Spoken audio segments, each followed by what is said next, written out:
अस्सलाम वालेकुम एवरीवन। उम्मीद करती हूँ कि आप सब खैरियत से होंगे। तो आज मैं सिखाऊंगी आपको ये बहुत प्यारा सा क्रोशे सनफ्लावर बैग चार्म बनाना बहुत ही आसान तरीके से। सबसे पहले आपने एक ग्रीन कलर की यार्न ले लेनी है और उससे आपने मैजिक रिंग बना के 6 सिंगल क्रोशे लगाने हैं और 7 स्लिप स्टिच लगा देना है।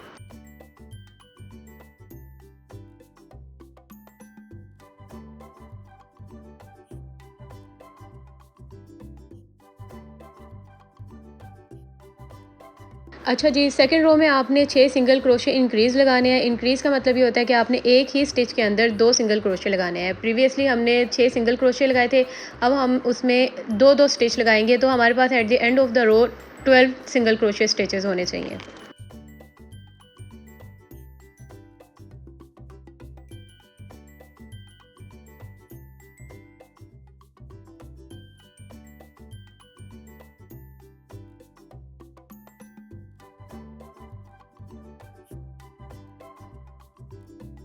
अच्छा जी, थर्ड रो में आपने ये करना है कि एक सिंगल क्रोशे इंक्रीज़ यानी फर्स्ट स्टिच में आपने 2 सिंगल क्रोशे लगाने हैं और उससे नेक्स्ट एक स्टिच में आपने सिंगल क्रोशे लगाना है।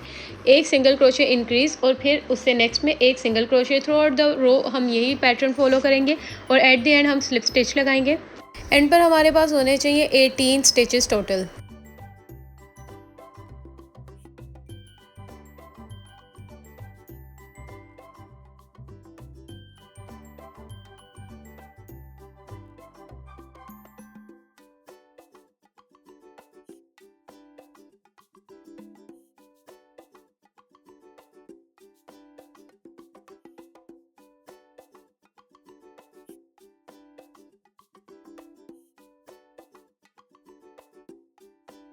जैसे जैसे रो हमारी बढ़ती जाएगी उस तरह हमारा एक सिंगल क्रोशिया स्टिच बढ़ता जाएगा। नेक्स्ट फोर्थ रो में आपने एक सिंगल क्रोशिया इंक्रीज और नेक्स्ट 2 स्टिचेस में आपने एक एक सिंगल क्रोशिया लगाना है।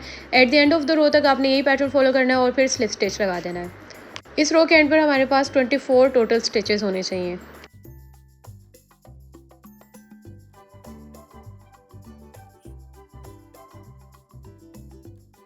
अच्छा जी, हमारी फिफ्थ रो आगे स्टार्ट हो रही है जो कि हमारी लास्ट रो है।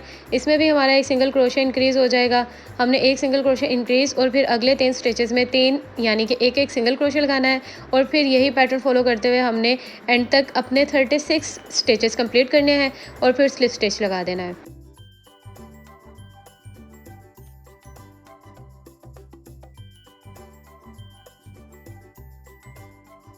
यही पैटर्न फॉलो करते हुए एक ब्राउन बेस भी आपने रेडी कर लेनी है। तो ये हमारे फ्लावर की जो है वो स्टेमन या बेस कह लें वो कंप्लीट हो चुकी है। इसके जो हमारे पास यार्न बच जाएगी लॉन्ग टेल उसकी, उसको वीव इन करके आपने कट ऑफ कर लेना है।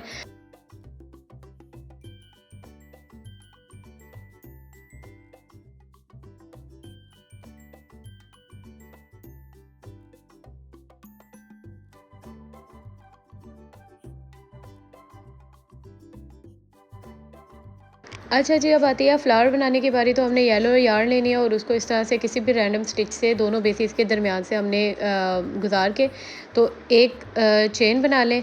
इस तरह से सेटल हो जाएगी। उसके बाद आपने एक और चेन लगा के 2 टोटल चेन्स और नेक्स्ट स्टिच में आपने एक डबल क्रोशिया लगाना है। उसके बाद आपने पैकॉट स्टिच लगाना है।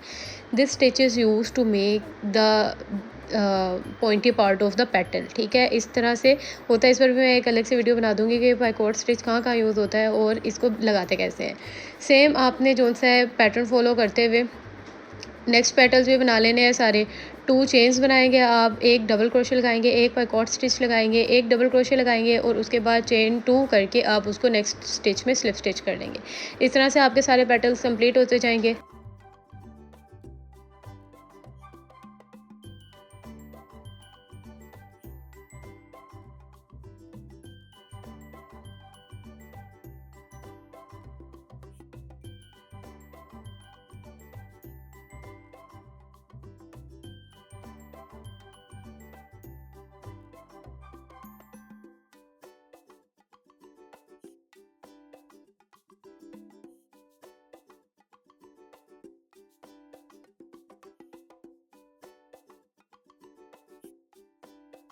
अच्छा जी, जब आपके थोड़े से पेटल्स रह जाएँगे तो इस तरह से आपने कॉटन फिल कर लेनी है ताकि ये जो आपका फ्लावर है वो दरमियान से थोड़ा-सा सॉफ्ट और बल्की सी फ़ील दे और रियलिस्टिक सा लगे।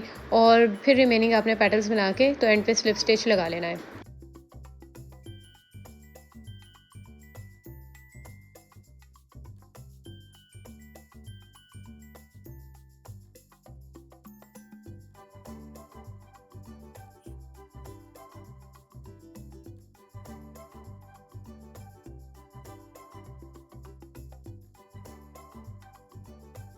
यहाँ पे सनफ्लावर हमारा रेडी हो चुका है। नेक्स्ट बारी आती है बैक चार्म के चेन्स और लीफ वाले पार्ट की।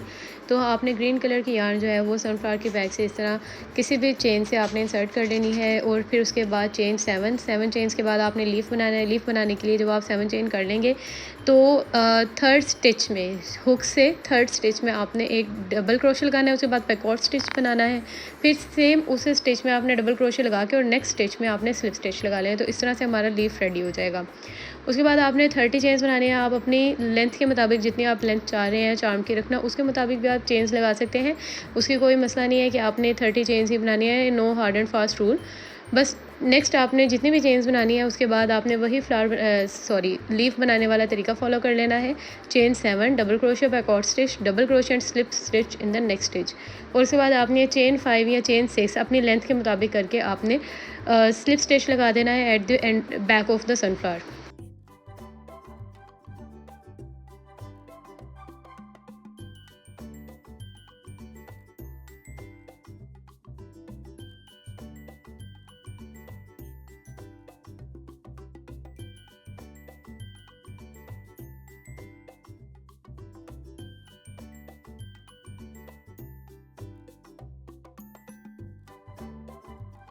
वीडियो पसंद आई हो तो सब्सक्राइब ज़रूर करिएगा। और ये हमारा प्यारा सा सनफ्लावर बैक चार्म रेडी हो चुका है। Thank you so much. अल्लाह हाफिज़।